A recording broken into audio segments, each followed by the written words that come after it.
जीव को लेकर के इतने सारे विचार है। एक जगह में कहते हैं कि ये जो जीव है इतना सूक्ष्म है कि यदि आपने बाल लिया और बाल को वर्टिकली काटा 1000 बार और उसमें से 1/1000 जो होगा 3, उसको भी आगे जाके 1000 बार वर्टिकली काटा तो वो कितना बारीक उतना बारीक जीव है।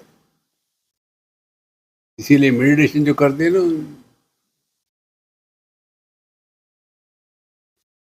दूसरे कहते हैं नहीं, जीव देह के आकार का होता है। देखो, तो यहां जो बता रहे हैं हमको निर्गुण निराकार, तो पहले इसका हम चिंतन करेंगे और फिर पता चलेगा ये अपने बस की बात नहीं।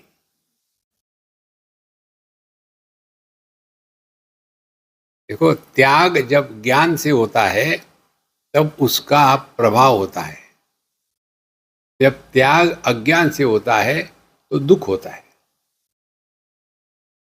त्याग जब ज्ञान से होता है तो आनंद का कारण बनता है, और जब अज्ञान से होता है दुख का कारण बनता है। कैसे? कल्पना करो, कल्पना ही करो, घबराना मत।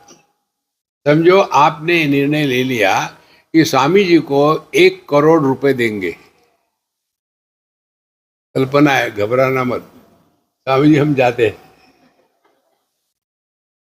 तो आपने कल्पना करी कि मुझे 1 करोड़ रुपए आपको देने हैं, इसीलिए आपने स्वयं होकर के इकट्ठा किए, मुझे दिए। तो आपको दुख होगा कि खुशी होगी? खुशी होगी, क्योंकि आपने स्वयं होकर के दिए हैं। ज्ञान से जो त्याग होता है वो आनंद का अनुभव देता है। और किसी ने समझो आपके जेब से आपके पर्स को मारा और उसमें 10 रुपए थे, देखो, तो दुख होगा ना। पता नहीं आके, पता नहीं कैसे लोग हैं, पॉकेट मार कर दिए मेरा।